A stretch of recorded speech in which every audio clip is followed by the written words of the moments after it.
मुख्याध्यापिका, उपमुख्याध्यापिका, आदरणीय प्रमुख पाहुणे, शिक्षक वृंद आणि माझ्या मित्रमैत्रिणींनो नमस्कार. माझे नाव ईश्वरी किरण जगताप, इयत्ता 4थी, आदित्यगड. माझ्या या भावे प्राथमिक शाळेबद्दल बोलताना मला म्हणावेसे वाटते की सुरवंटाचे झाले पाखरू, सर्वत्र लागले भराऱ्या मारू. नवे जग, नवी आशा, शोध घेण्याची जबर मनीषा. खरंच या शाळेत आले होते तेव्हा सुरवंटच होते की मी, अगदी लहान 4 वर्षांची.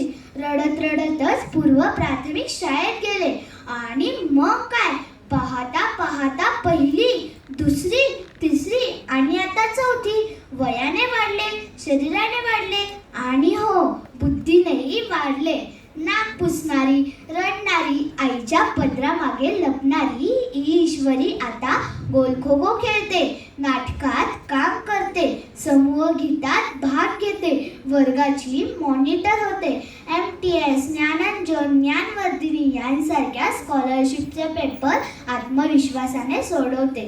म्हणजे माझ्या या सुरवंटाचे रूपांतर आता स्वच्छंदी फुलपाखरात झाले आहे. ही किमया केली कुणी? तर माझ्या भावे प्राथमिक शाळेने. माझ्या 1ली पासून ते 4थी पर्यंतच्या असणाऱ्या शिक्षकांनी. 1लीच्या कारंडेबाईंनी मुळाक्षरांचे धडे दिले, 2रीच्या जगदाळेबाईंनी जीव लावून अभ्यास करून घेतला, तर 3रीच्या दीपाली कुलकर्णी टीचरांनी आमच्यावर आईप्रमाणे माया केली. खरी मजा आली ती 4थी आदित्य गटामध्ये रेणुका महाजन टीचरांसोबत. एकाच वेळी, एकाच वर्षी एक ना अनेक गोष्टी केल्या आणि अक्षरशः हे वर्ष आम्ही खूप एन्जॉय केले. स्कॉलरशिप परीक्षेचा गणित, भाषा, इंग्रजी विषयांसोबतच बुद्धिमत्तेतही कशी गंमत असते हे टीचरांनी आम्हाला दाखवून दिलं. अभ्यासासोबतच आम्ही वर्गात केलेले छोटे उपक्रम, गटकार्य हे तर मी कधीच विसरू शकणार नाही, कारण त्यातून स्वतःचा अभ्यास स्वतः कसा करायचा हे रेणुका टीचरांमुळे मला समजले. एव्हिएशन गॅलरी, पर्वतीवरची आमची सहल, नाट्य वाचन आणि नाट्य स्पर्धेतला माझा रोल तर मी कधीच विसरू शकणार नाही. आणखी मी माझ्या मनात गुपित दडवून ठेवलेली ही गोष्ट म्हणजे आपल्या शाळेचं वार्षिक स्नेहसंमेलन.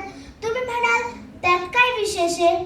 अहो, तुमच्यासाठी नसेल, पण माझ्यासाठी खूप स्पेशल होतं या वर्षीचं गॅदरिंग.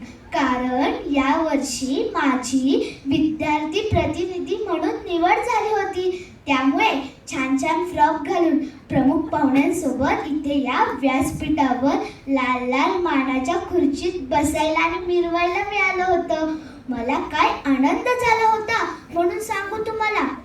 मला हा मिळालेला मान पाहून आईबाबांनाही माझा अभिमान वाटला. तर मानाच्या या क्षणांसोबतच टीचरांनी आम्हाला ज्ञान दिलं, संस्कार दिले, नागरी शिष्टाचाराचे धडे दिले, देशसेवेचं वाण दिलं. यामुळे आता माझे पंख खूप शक्तिशाली, मजबूत, स्ट्रॉंग झाले. ते उंच भरारी घेण्यासाठी आता मी तयार आहे. शक्ती देणारे माझे शिक्षक, संधी देणारे मुख्याध्यापक, आमचा सूरज दादा, सगळ्या शिपाई काकू यांची मी ऋणी आहे.